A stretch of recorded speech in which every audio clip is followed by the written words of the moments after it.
नमस्कार। विश्वानंद आयुर्वेद गुरुकुल के आज जो आयुर्वेद ज्ञान संविदा है उसका ऑनलाइन लेक्चर आज चौथा लेक्चर है और आज का विषय है आलोचक पित्त। आज अब हम आलोचक पित्त स्टार्ट करते हैं। मेरा आलोचक पित्त की स्टडी करते करते मेरा आलोचक पित्त भी चेंजेस आ गए। तो आज हम आलोचक पित्त स्टार्ट करते हैं। तो आलोचक पित्त का श्लोक स्टार्ट करते हैं। रूपलोचनतः स्मृतम दृक्कस्तम आलोचकम मतलब क्या है? यह रूपलोचनतः स्मृतम एक अलग है, रूप और आलोचन। रूप मतलब क्या? आप कोई भी जो ग्रहण कर रहे हैं, मतलब कोई भी दिख रहा है, मतलब पेड़ है वो हमने ग्रहण कर लिया, मतलब उसका पाचन कर लिया, मतलब अंदर जो लिया, हम खाना खाते हैं, खाना का पूरा डाइजेस्ट होने हमने क्या किया, उसको ग्रहण कर लिया, खाना में हमने ग्रहण कर लिया। वैसे ही आंखों से वो ग्रहण करना मतलब आंखों से उसका पाचन करना। तो वो रूप, उसका अर्थ वो पाचन करना, ग्रहण करना, ये रूप का काम है। और आलोचन क्या है? आलोचन मतलब जो हम जो देख रहे हैं उसका आकार, उसका जो रंग है, उसका रूप है, जो दर्शन से जो ज्ञान हो रहा है उसको आलोचन कहते हैं, मतलब रूप लोचना। अभी आलोचक का एक थोड़ा अर्थ है। आलोचक के दो अर्थ है। एक आलोचक का अर्थ है देखना और दूसरा जो अर्थ है उसका विचार करना, मतलब चिंतन करना। अब ये जो पाठ है ये भी उसका अर्थ कैसा है देखिए। पहला है रूपलोचनतः स्मृतम, मतलब हम जो आंखों से देखते हैं दो टाइप है, एक दृश्य और दूसरा देखा है दृक्। दृक् मतलब ये दो कार्य है उसके, एक दृश्य जो देखने वाला और दृक्। दृक् मतलब स्वयं प्रकाश। उसका एक श्लोक है दृक् का, अहम ब्रह्मा च शर्वः च जगत कारणम परम आत्म ईश्वरः उपद्रष्टा स्वयं दृक् अविशेषण। शैववाद में लिखा है, श्री तंत्रा लोक में बताया गया है। दृक् का अर्थ इन्होंने बताया है स्वयं प्रकाश, जो स्वयं प्रकाश होता है। मतलब जब आप ध्यान को बैठते हैं, अंदर से जो आपको जो अनुभूति आती है उसको, और उस अनुभूति से आप खुद को प्रकाशित करते हैं, उसको स्वयं प्रकाश कहते हैं, वो दृक् है। मतलब इस आलोचक का दो तरह से उसका क्राय है। एक दृश्य मतलब जो बस आंखों से ही देखा जाता है, और दूसरा है दृक्। अब थोड़ा अलग अलग देखते हैं। पहले हम जो दृश्य है रूपलोचन था उस हिसाब से पहले देखते हैं, फिर दृक् की तरफ जाते हैं। क्योंकि इसको उसका जो ये आलोचक पित्त का कार्य क्या है, ये आलोचक पित्त क्या करता है? प्रकाशमान करता है। और दूसरा जो कांति निर्माण करने वाला जो भ्राजक पित्त है, उस भ्राजक पित्त को समझने वाला जो कौन है, वो आलोचक पित्त है। फिर ये आकार, रंग, जो इसका स्वरूप है उसका जो ज्ञान देने वाला है, ये आलोचक पित्त है। जैसे कोई काला हो, कोई गोरा हो, कोई छोटी हाइट वाला हो, कोई बड़े हाइट वाला हो, ये पेड़ है, ये वो पेड़ है, पर्वत है, इसका जो ज्ञान होता है वो ज्ञान करने का काम कौन करता है? ये आलोचक पित्त करता है। और ये आलोचक पित्त जो है, जो अपने जो पिपिल्स है, बुबुल है, उसको विस्तारित करने का काम जो कौन करता है? ये आलोचक पित्त करता है। मतलब अगर प्रकाश आता है तो उसको बड़ा करना या उसका छोटा वो जो पिपिल्स है उसको छोटा करना, ये जो कार्य है ये आलोचक पित्त का कार्य है। तो उसके लिए एक श्लोक भी आया कि आलोचक पित्त वहां कहाँ रहता है, तो उसका श्लोक है नेत्र युगलम आलोचक पित्तस्य स्थानम नेत्रे कृष्ण मंडलम तारका दृश्यते एतम तारका द्रवती चक्षुरिंद्रिय। मतलब नेत्र के अंदर जो कृष्ण मंडल है, उस कृष्ण मंडल में जो तारका सदृश है वो आलोचक पित्त है।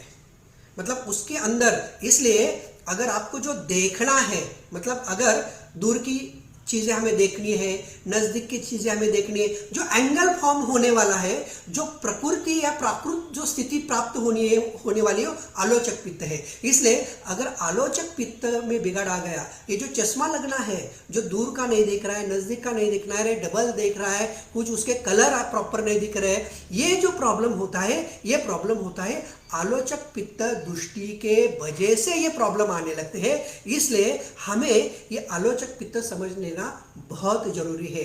अभी इस आलोचक पित्त को भी, मतलब ये जो आंखें हैं चक्षुष, प्रभु रामचंद्र को भी दो नाम उसके ऊपर बताए हैं, एक सरसी रूह लोचन और दूसरा बचा है नवकंज लोचन। ये प्रभु रामचंद्र जी के नाम है। और ये प्रभु रामचंद्र के नाम किस वजह से, कि उनके जो आंखें हैं कमल की तरह है, इसलिए उसको नवकंज लोचन बताया है। ये चक्षुष का अथर्ववेद में एक श्लोक आया है, क्या है, सूर्य चक्षुषा मां पाही स्वाहा। मतलब क्या, जो आंखों को ऊर्जा देता है वो कौन है, सूर्य है। मतलब सूर्य इस आंखों का अधिपति है। और उसका भी श्लोक अथर्ववेद में बताया, सूर्यश्च चाक्षुषाम अधिपति स भवतु। मतलब इस चाक्षुष का, इस आंखों का, उसका रक्षण करने वाला, उसका अधिपति कौन है, सूर्य है। तो उसके लिए एक उपनिषद, चाक्षुष उपनिषद में एक श्लोक आया है, वो है सूर्यो देवता चक्षु रोग निवृत्तये जपे विनियोगाः। मतलब अगर चक्षुष उपनिषद में क्या कहा है, रोग, नेत्र रोग का नाश करना है कि सूर्य देव की उपासना करनी चाहिए। अगर किसी को भी नेत्र रोग हो, कोई भी नेत्र रोग हो, तो उसको सूर्य देव की उपासना करनी चाहिए। इसलिए हमें कहते हैं बचपन से कि जो सुबह आने वाला जो सूरज है, जो उसका कलर जो रहता है, उस कलर की तरफ हम देखते हैं तो आंखों के व्याधि चले जाते हैं, हमें तेज प्राप्त हो जाता है, हमें बुद्धि प्राप्त हो जाती है, हमारी हड्डियों में ताकत आ जाती है, हमारी मज्जा प्रबल हो जाती है। क्योंकि वो देखने से ये काम आंखों पे होता है और आंखों में मज्जा है, और वो मज्जा धातु भी उतना अच्छा होता है, इसलिए हड्डियों में ताकत आती है। ये जो विटामिन डी और ये सब अभी का चल रहा है ना, ये पूरा पूर्वापार जो हमारे युग से बताया गया है। क्योंकि ये बॉडी में कैसे तैयार हो रहा है, ये आंखों से। क्योंकि ये जो आंख है, ये आंख हमारी जन्म भी दे सकती है, ये नजरें भी लगा सकती है। मतलब इतना इंपॉर्टेंट है। कोई ऐसा कहते कि चलो शुक्र अर्थों संयोग से उत्पत्ति होती है, तो महाभारत में देखिए व्यास मुनि आंखों से, जो धृतराष्ट्र की माता जी है, उनको आंखों के दृष्टि से उनमें अपत्य उत्पत्ति है, तो उन्होंने आंखें बंद कर लिए, उसके वजह से वो अंधे पैदा हुए। पांडु, उनकी जो माता जी, वो डर गई, उसके लिए बीमारी है। क्यों? वो किसने किया? आंखों से। मतलब आंख में उत्पत्ति है, क्योंकि उसमें कृपा दृष्टि बस आंखों में है।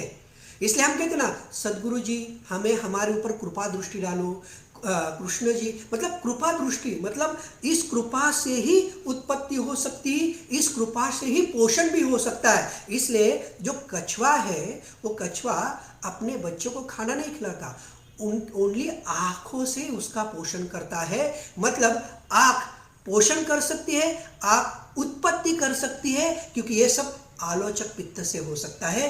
इतनी इंपॉर्टेंट चीज हमारे शरीर में ये आंखें हैं। और ये जो हमारा शरीर है, ये शरीर जो है प्रकृति और पुरुष से बना हुआ है, और ये प्रकृति और पुरुष से बनाने की वजह, ये जो राइट है वो शिव है और लेफ्ट है ये हमारी पार्वती है। मतलब हम प्रभु राम जी और सीता भी कह सकते हैं, और राधा कृष्ण भी कह सकते हैं। मतलब ये जो है शिव की आंख है, ये जो है प्रवृत्ति मतलब प्रकृति की आंख है, मतलब पार्वती जी की आंख है। तो जब हम दृक देखेंगे, तो जब तक ये प्रकृति और पुरुष दोनों एक साथ नहीं मिलेंगे, तब तक दिव्य चक्षु फॉर्म नहीं होता। तो ये आगे देखेंगे, लेकिन फल जो है वो चक्षु मतलब दृश्य। दृश्य क्या है ये थोड़ा हम पहले देखेंगे, उसके बाद आगे जाएंगे। अभी ये भेल संहिता में बताया है। भेल संहिता में क्या बताया है कि दो चीजें बताए, एक चक्षु वैशिष्ट और बुद्धि वैशेषिक। आपको पता है कि आंखों की भी देवी है, और इस आंखों की देवी को द्रुक के यहाँ बताया है, और द्रुक के यहाँ नेत्र कर्णेश्वरी देवी है। और ये कहाँ बताया है? श्री तंत्र लोक में बताया कि आंखों में जो द्रुक है, हम जब द्रुक आगे देखेंगे तो समझ में आएगा, जो द्रुक है जो स्वयं प्रकाश करती है खुद, वो हमारा जो प्रकाशमान है, जो श्रृंगाटक मर्म में है, वो नेत्र कर्णेश्वरी देवी है, जो प्रकाशमान करती है, दिव्य चक्षु प्राप्त करती है, जो भविष्य समझा सकती है, भूत समझ सकता है, हमें कितने जन्म जो आगे होने लोग बता सकती है। ये नेत्र कर्णेश्वरी देवी है जो हमारे श्रृंगाटक मर्म में रहती है। वो पहले हम चाक्षुष्य, मुझे भेल संहिता में जो बताया है चाक्षु वैशेषिक, अभी चाक्षु वैशेषिक जो बताया है वो पहले देखें। ये बस आंखों में होता है, मतलब दृश्य जो देख रहे हैं उसके लिए है। वो क्या है, उसका श्लोक बताया है भेल संहिता में, तत्र चक्षु वैशेषिको नाम या आत्ममनसः सन्निकर्ष ज्ञानम उदीरित्वा चित्तम उपाध्याय सस्वेदज अंडज औद्भिज जरायुज नाम चतुर्णाम भूतग्रामानां लक्षण संस्थान रूप वर्ण स्वरहि उच्चावचानां पुष्प फल पत्राणां रूप निवृत्त्यार्थम एकेकं द्वयो त्रयो सर्वेषां वा युगपत् प्राणिपतितानां चक्षुषो वैषम्यम उत्पादयति इति। मतलब भेल संहिता में क्या बताया है देखिए अभी, ये चक्षु मतलब दृश्य वाला है, तो उसमें क्या बताया देखिए, इसमें बताया है आत्मा और मन का सन्निकर्ष होता है और ज्ञान प्राप्त होता है। ये क्या होता है, वो जो चित्त में जाता है, स्वेदज अंडज उद्बीज जरायुज, ये चतुर्विध भूतग्राम है, उनका लक्षण संस्थान रूप वर्ण स्वर पुष्प फल पत्र, इनका रूप, इससे जो ज्ञान होता है उसको कहते हैं चाक्षु वैशेषिक। अभी इसके जो घटक बताए वो एक एक टाइप से हम बताए समझ में आते हैं। तो उसके बताया पहला जो है चक्षु इंद्रियार्थ, फिर चक्षु इंद्रिय, मन और बुद्धि और आत्मा, इस टाइप से इस हिसाब से हो जाते हैं। पहला जो होता है वो क्या होता है, चक्षु इंद्रिय अर्थ। अगर चक्षु इंद्रिय अर्थ मतलब क्या, हम आगे देखते हैं तो ऐसा लगता है ये कुछ तो चीज है, समझे, हम आगे देख रहे हैं तो हाँ ये है। अब ये क्या हुआ, चक्षु इंद्रिय अर्थ। अब चक्षु इंद्रिय क्या करता है, उसको धारण करता है और उसको समझ लेता है, समझे। अभी आगे क्या है, आगे पेड़ है, बराबर। अभी एक इससे क्या, चक्षु इंद्रिय ने क्या किया, अभी ये पेड़ है। अब मन क्या कर रहा है उसके ऊपर, जब मन आता है उसके ऊपर तो मन क्या कहता है, अरे हाँ इसका धारण किया, अब ये हमारे लिए योग्य है या अयोग्य है। ये मन क्या करता है उसके ऊपर, जब चक्षु इंद्रिय के ऊपर मन का कार्य होता है। फिर बुद्धि, जब तक वो बुद्धि पे नहीं जाता तब तक वो अंदर नहीं लिया जाता। अब बुद्धि क्या करती है, उसको धारण करती है। धारण मतलब अंदर लिया, मतलब अभी जैसे मैंने बताया ना, रूप आलोचना, रूप मतलब पचन किया और पचन करने के बाद वो अंदर लिया। जैसे हमने खाना किया अंदर लिया, मतलब अभी क्या किया, वो बुद्धि ने उसको अंदर लिया। अब ये लेना है या नहीं लेना है ये बुद्धि का काम है। मतलब अभी वो पेड़ है, हमने वो पेड़ देख लिया, अभी वो पेड़ फायदेमंद है या नहीं है, अभी वो बुद्धि ने ग्रहण कर लिया। अब बुद्धि में ग्रहण कर लिया तो वो बुद्धि किसको लेके जाती है, आत्मातिरिक्त। मन क्या कर रहा है, बुद्धि, बुद्धि क्या करती है फिर आत्मातिरिक्त। जब आत्मा के यहाँ जाता है तो क्या होता है, वो आत्मा क्या करता है, मन बुद्धि से संलग्न होके अब क्या हो रहा है, वो वस्तु का दृश्य ज्ञान होता है। देखिए इंद्रिय क्या कर रहा है, वो क्या है समझ आया, मन क्या कर रहा है या योग्य या अयोग्य, बुद्धि क्या कर रहा है उसको धारण कर रही है, मतलब अंदर लिया। आत्मा क्या कर रहा है, जब आत्मा से संयोग होता है तो अभी ये पेड़ है, अभी ये बरगद का पेड़ है या पीपल का पेड़ है। अब क्या हुआ, ये पूरा ज्ञान चक्षु से हो गया। ये चक्षु वैशी से, मतलब जो सामने देख रहा है उसका ज्ञान चक्षु से हो रहा है। मतलब इंद्रिय अर्थ पहले, फिर इंद्रिय, फिर मन, फिर बुद्धि, फिर आत्मा, ऐसे करने से चक्षुष ज्ञान होता है।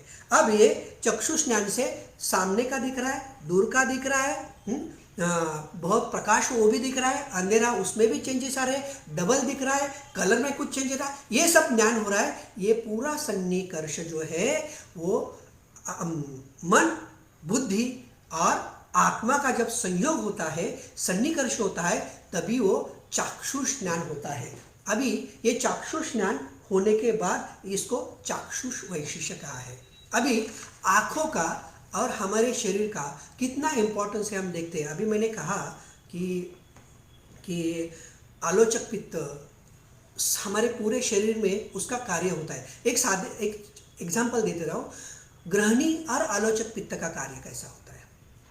देखिए, हमारे यहाँ क्लिनिक में कभी अगर पाइल्स की तकलीफ हो, पित्त की तकलीफ हो, या पेट के प्रॉब्लम हो, तो अंजन लगाने के लिए देते हैं। मतलब जो दिनचर्या, उसमें भी देखिए अंजन बताया, नित्य अंजन बताया है दिनचर्या में।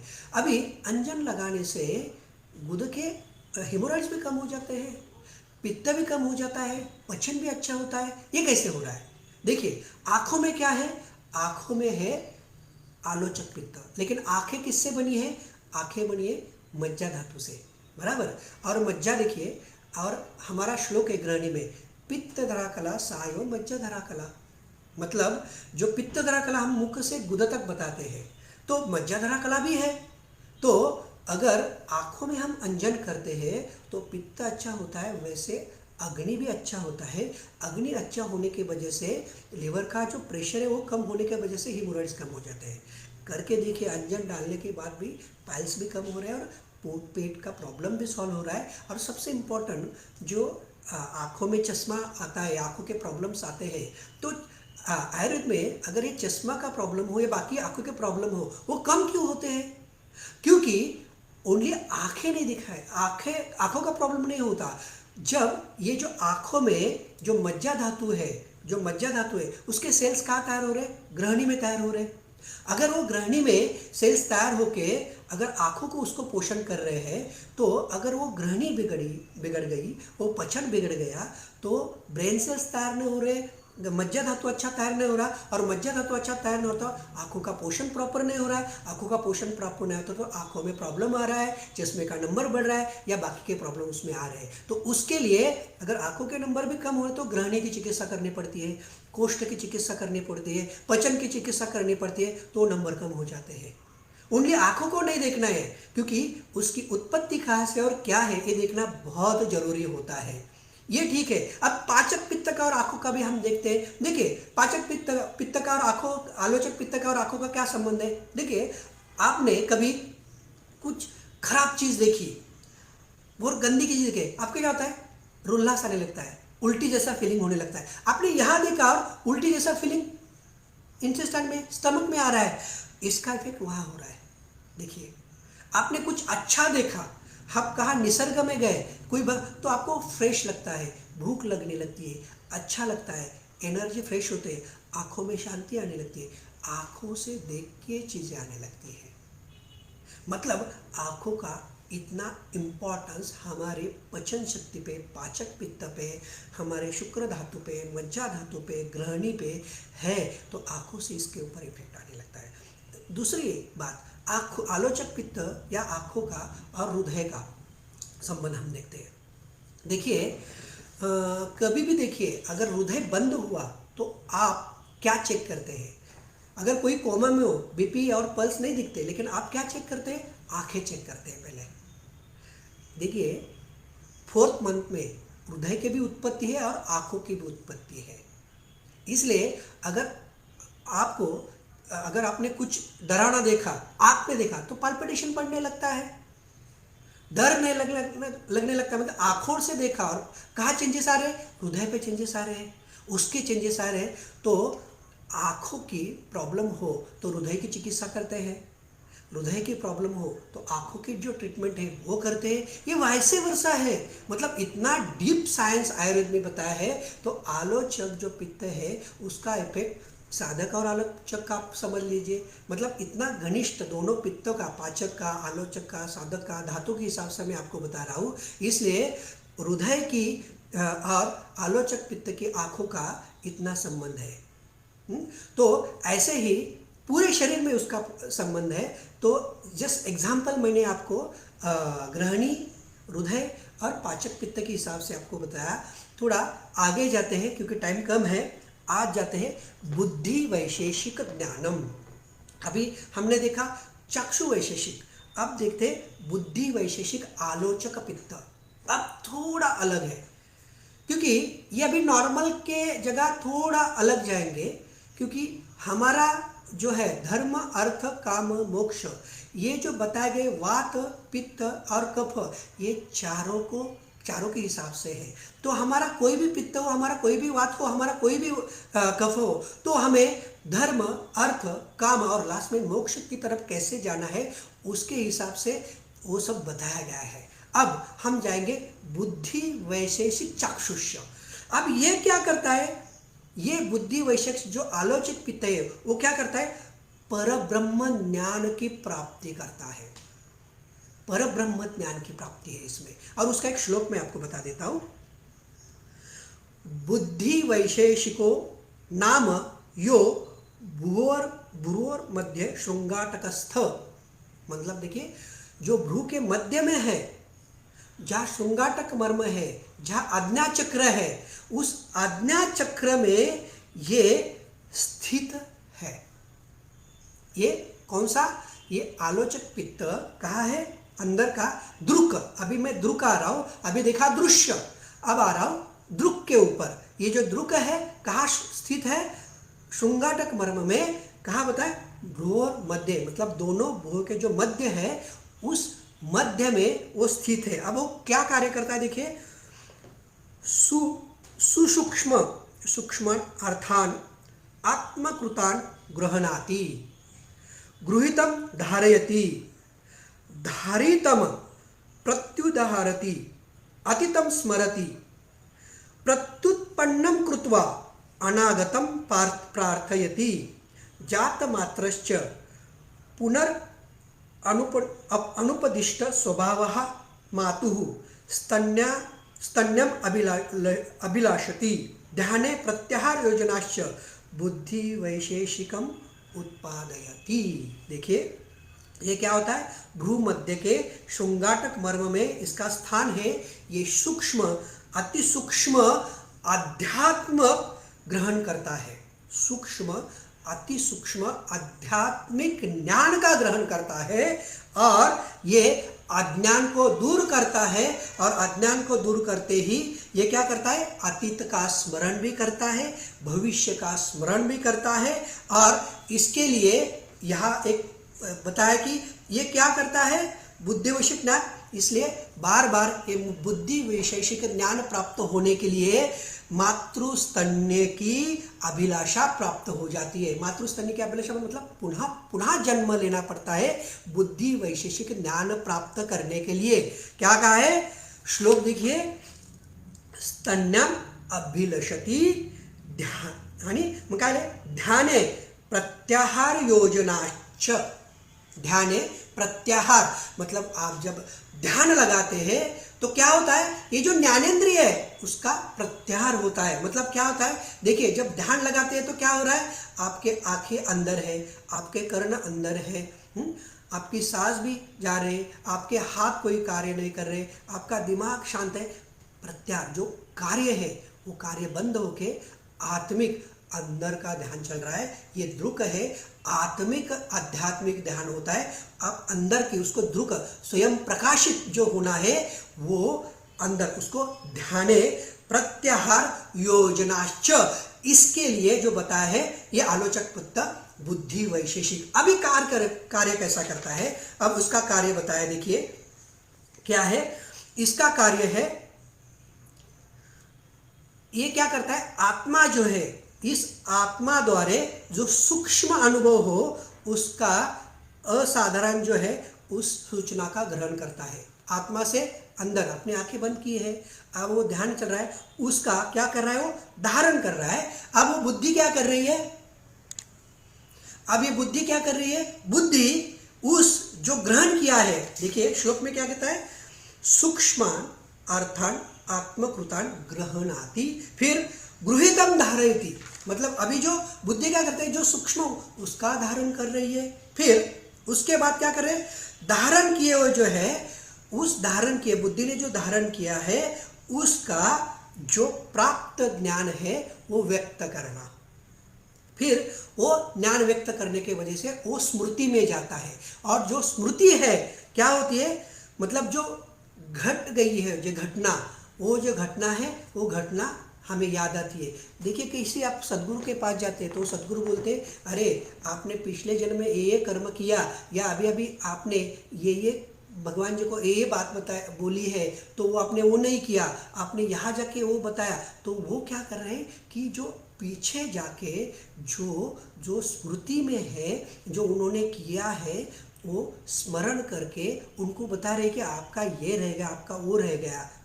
और यही जो चीज़ है स्मृति, मतलब जैसे मतलब साधक पित्त स्मृति का काम है, वैसे आध्यात्मिक दृष्टि से जो कित्येक जन्म का है वो स्मृति में लाने का काम ये आलोचक पित्त करता है।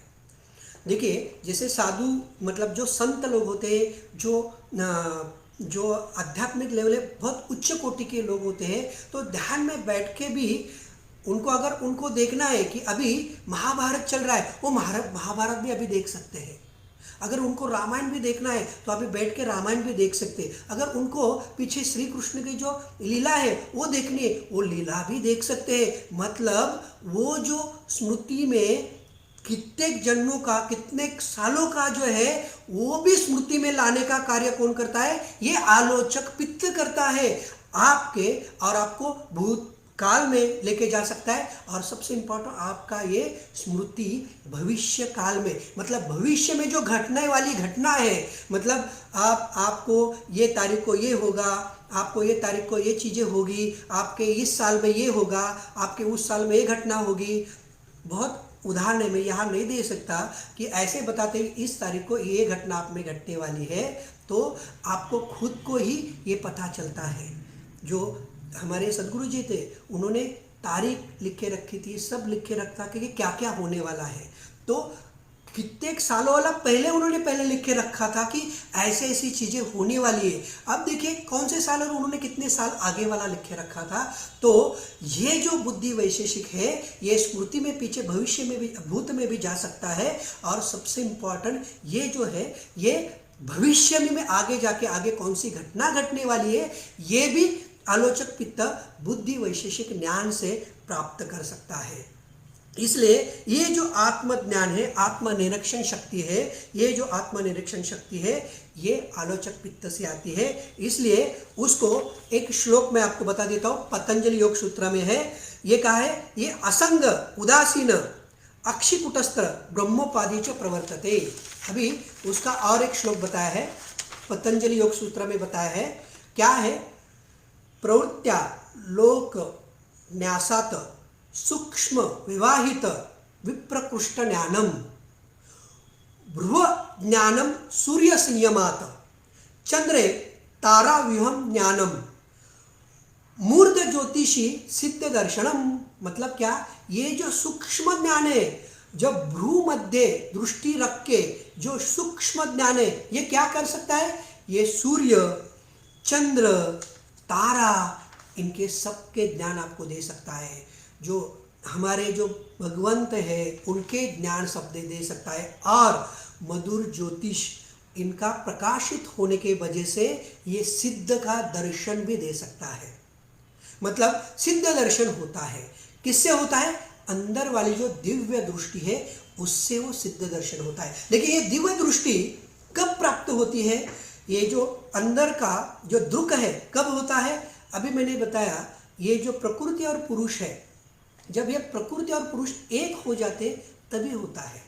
ये शुरुआत है। कैसे, जब आप ध्यान को बैठते हैं तो ध्यान को बैठने के बाद आप क्या करते हैं, आंखें बंद करते हैं, और आंखें बंद करने के वजह से ये क्या है, ये शिव जी है, ये पार्वती जी है, ये प्रभु रामचंद्र है, माता सीता जी है, ये श्री कृष्ण जी है, ये राधा रानी जी है। अब जब ये एक साथ जब बंद होते हैं तो इनके जो मिलन है कहा भ्रूमध्य में, तभी दिव्य चक्षु प्राप्त होता है। ये जो है ये दृक है, जब दिव्य चक्षु प्राप्त होता है तभी स्वयं प्रकाश आता है और ध्यान की प्राप्ति हो जाती है। जो ज्ञान दृष्टि सुषुम्ना यहाँ प्राप्त होती है, सुषुम्ना से ये कार्य होता है। अब ये दिव्य चक्षु देखिए, ज्ञानेश्वरी में अध्याय बताया है। ज्ञानेश्वर में कौन सा अध्याय बताया है? उस अध्याय में 11 अध्याय विश्व रूप दर्शन बताया है। तो विश्व रूप दर्शन अर्जुन जी पूछ रहे हैं श्री कृष्ण जी को, और उन्होंने जैसे बोला उन्होंने दिखाना शुरू कर दिया, ये देखो मेरा ये ऐसा है, मेरा ऐसा है, मेरे इतने। तो अर्जुन जी देख रहे हैं कि अरे क्या है ये, बस ऐसे स्तब्ध है। श्री कृष्ण देख रहे हैं, अरे मैं इतना दिखा रहा हूँ, ये क्यों नहीं? तो उन्होंने कहा आप किसको दिखा रहे हैं? आप सामान्य चक्षु से दिखा रहे हैं। अब ये अगर सामान्य चक्षु से दिखा रहे हैं तो मुझे बताइए मुझे कैसे दिखाई देगा? तो उन्होंने 11वें अध्याय में उनको अनुग्रह दिया, और अनुग्रह देने के बाद उनको वो दिव्य चक्षु प्राप्त हुए। तब उनके दिव्य चक्षु प्राप्त होने के वजह से उनको दिव्य दृष्टि मिल गई। फिर उन्होंने उनका विश्वरूप दर्शन देखने के बाद बोले रुको, अब मुझे आपका वो जो निर्मल रूप है वही श्री कृष्ण रूप मुझे दिखाइए। मतलब इतना ये भयावह है कि मैं जहाँ देख रहा हूँ मैं आपको ही देख रहा हूँ। ये जो है, ये जो प्रकाश है वो दृक का है। स्वयं प्रकाश होने के बाद ये दिव्य चक्षु प्राप्त होते हैं। जब ये दिव्य चक्षु प्राप्त होते हैं, ये दृक के वजह से भ्रू मध्य में ध्यान के वजह से, ये आलोचक पित्त के वजह से होते हैं। जब ये एक रूप आने लगते हैं तो कभी भी जब तक ये एक रूप नहीं होते तब तक हृदय में स्थित प्रभु जी, हृदय में स्थित सदगुरु जी नहीं स्थिर हो सकते। देखिए क्यों बोल रहा हूँ कि ये व्यान के प्रेरणा से होते हैं।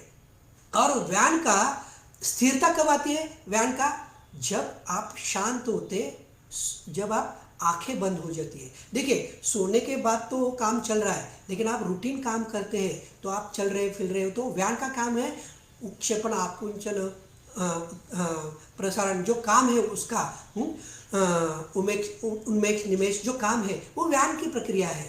तो व्यान की प्रक्रिया को रोकना है तो आंखें बंद करना है। जब आंखें बंद करते तो हृदय को भी आराम आता है।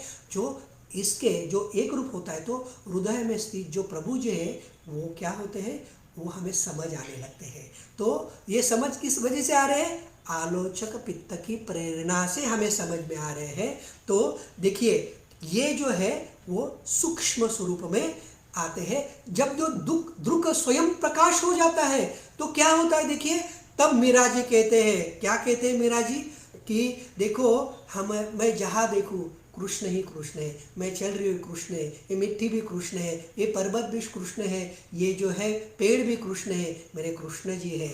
ऐसे मीरा जी कह रही। और तुकाराम महाराज भी कह रहे, क्या कह रहे तुकाराम महाराज जी? विष्णुमय जग वैष्णवांचा धर्म, भेदा भेद भ्रम अमंगल। मतलब ये अब भेद, ये जो जग है ये विष्णुमय है। आप जहाँ देखो तब ये सब जो है ये प्रभु विष्णु जी है। जैसे मैंने माउली जी का भी उदाहरण दिया, ज्ञानेश्वर माउली जब जो कौवा बोला तो अरे उनको भी बोल रहे पांडुरंग, सब जगह उनको पांडुरंग दिख रहा है, सब जगह देखे पांडुरंग। जब दिव्य चक्षु प्राप्त होता है तो ये आंखों से देखने की जरूरत नहीं है। तो एक सिद्ध पुरुष सदगुरु गुलाबराव महाराज जी थे, वो जन्म से अंधे थे और माउली जी के जो मंदिर है उनके सभा मंडप में बैठे थे और कुछ शिष्य वो ज्ञानेश्वर माउली जी के समाधि को अभिषेक कर रहे थे। जब अभिषेक कर रहे थे उनको तो आंखें नहीं थी, तो जब आंखें नहीं थी तो थोड़े दिन के बाद वो बोल रहे ये जो सफ़ेद जो कुर्ता पहने हैं उनके हाथों में जो अंगूठी है वो अंगूठी उनको बोले जो अभिषेक करते को वो निकाले जल्दी, क्योंकि जब वो अभिषेक करें उनको जो पोंछ रहे तो जो हमारे जो माउली है ज्ञानेश्वर माउली उनकी जो स्किन है बहुत सुकुमार है, उनके स्किन को वो लग रही है और उनकी पूरी स्किन ऐसे लाल हो रही है। मतलब देखिए वो अंधे हैं फिर भी उनको देख रहे। ये किस प्रकार किस वजह से हो रहा है? ये हो रहा है दिव्य चक्षु की प्रेरणा से हो रहे। ये दिव्य चक्षु किसका है? आलोचक पित्त का। और ये आलोचक पित्त क्या है? दृक्, स्वयं प्रकाशित होने के बाद जो अंदर जो है, कौन सी? नेत्र कर्णेश्वरी देवी, जो अंदर श्रृंगाटक मर्म में भ्रू मध्य में आज्ञा चक्र में बैठी है, वो देवी है। वो देवी फिर वो कार्य करके हमें वो दिव्य चक्षु प्राप्त कर सकता है आलोचक पित्त की प्रेरणा से।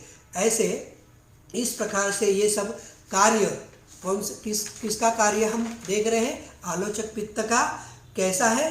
रूपलोचनतः स्मृतम दृक्स्थम आलोचकम। मतलब दो कार्य, रूपलोचनता और दूसरा दृक्, जो दृश्य है, चाक्षुष ज्ञान है, और दृक् है वो स्वयं प्रकाश है। अंदर का जो प्रकाश है वो प्रकाशित करके सूक्ष्म अध्यात्म हमें समझना है। वो सूक्ष्म अध्यात्म समझने का जो कार्य करता है वो कार्य ये आलोचक पित्त करता है, उसके प्रेरणा से होता है। इसलिए हमने कहा कि जो रंजक पित्त है वो भक्ति का प्रतीक है, जो साधक पित्त है ये वैराग्य का प्रतीक है, और ये आलोचक पित्त है वो प्रेम का प्रतीक है। और इसलिए कृपा दृष्टि होती है।